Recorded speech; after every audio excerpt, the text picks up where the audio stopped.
அதுவே படைக்கும் அதுவே உடைக்கும் மனம்தான் ஒரு குழந்தையே அதுவாய் மலரும் அதுவாய் உதிரும் அது போல் இந்த கவலையே நாள்தோறும் ஏதோ ஆறுதல் வானம் மண்ணும் வாழும் மாறுதல் பேசாமல் வாழ்வே வாழ்ந்திருப்போம்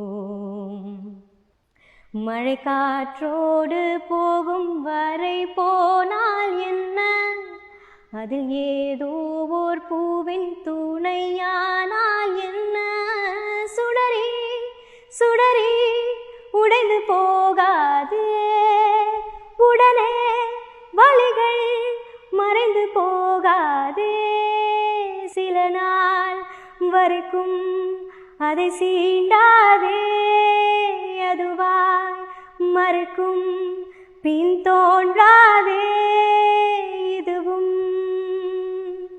கடந்து போகும் எதுவும் கடந்து போகும் இதுவும் கடந்து போகும் எதுவும் கடந்து போகும் கடந்து போகும் கடந்து போகும் സൂപ്പർ സൂപ്പർ പാട്ട് ഞാൻ ഇത്രയൊന്നും എക്സ്പെക്ട് ചെയ്തില്ല കേട്ടോ സത്യത്തില്. Just awesome.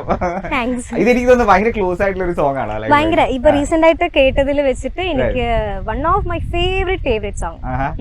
സോ ഞാൻ അമൃത എന്ന ക്യാരക്ടറിൽ എപ്പോഴെങ്കിലും എക്സ്പെക്ട് ചെയ്തിട്ടുണ്ടായിരുന്നു ഈ ഒരു ക്യാരക്ടറിന് ഇത്രയൊക്കെ ഒരു അക്സെപ്റ്റൻസ് കിട്ടും, മീൻസ് ലൈക്ക് എല്ലാവരുടെയും ഒരു ഡിയർ വൺ ആവും? ഞാനിപ്പോ എന്തൊരു കാര്യം ചെയ്താലും ഞാനൊന്നും എക്സ്പെക്ട് ചെയ്യാറില്ല. ഞാൻ എന്നാൽ കഴിയുന്ന മാക്സിമം ഇൻപുട്ട് ആ ഒരു ക്യാരക്ടറിന് കൊടുക്കും. അത് എന്തൊരു കാര്യമാണെങ്കിലും, പ്രൊഫഷന്റെ കാര്യമാണെങ്കിലും ശരി, ഏതൊരു കാര്യമാണെങ്കിലും എന്നാൽ കഴിയുന്ന മാക്സിമം ഇൻപുട്ട് ഞാൻ കൊടുക്കും. അത്രേ ഉള്ളൂ. ഞാൻ എക്സ്പെക്ട് ചെയ്തിട്ടേ ഉണ്ടായിരുന്നില്ല. ഞാൻ ഇപ്പോഴും എക്സ്പെക്ട് ചെയ്തിട്ടില്ല, എപ്പോഴും എക്സ്പെക്ട് ചെയ്യില്ല.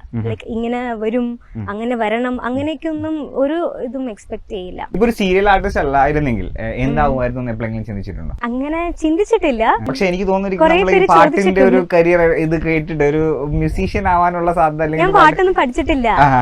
അല്ല അത് കുഴപ്പമില്ല. ഒരു ഡാൻസ് ടീച്ചർ ആവുമായിരിക്കും. എനിക്ക് ഡാൻസ് ഭയങ്കര ഇഷ്ടമാണ്. 6 വയസ്സിലാണ് എന്റെ അരങ്ങേറ്റം. സോ മേ ബി ഞാൻ ഡാൻസ് ടീച്ചർ ആവുമായിരുന്നിരിക്കും. അപ്പൊ ഞാൻ മീൻസ് ലൈക്ക് നമ്മൾ ട്രോൾസിനെ കുറിച്ച് സംസാരിച്ചു, നമ്മള് ലൈക്ക് നമ്മുടെ സോഷ്യൽ മീഡിയ ഇപ്പത്തെ ഈ ഒരു ഇൻഫ്ലുവൻസിനെ കുറിച്ചൊക്കെ സംസാരിച്ചു. അപ്പൊ ടു ബി വെരി ഫ്രാങ്ക്, അന്ന് എന്താ മേഘ്ന സംഭവിച്ചത്? ലൈക്ക് ഈ അരുവിക്കരയിൽ അന്ന് ആ സ്പീച്ചിൽ എന്താണ് സംഭവിച്ചത്? എനിക്ക് അബദ്ധം പറ്റിയതായിട്ടാ.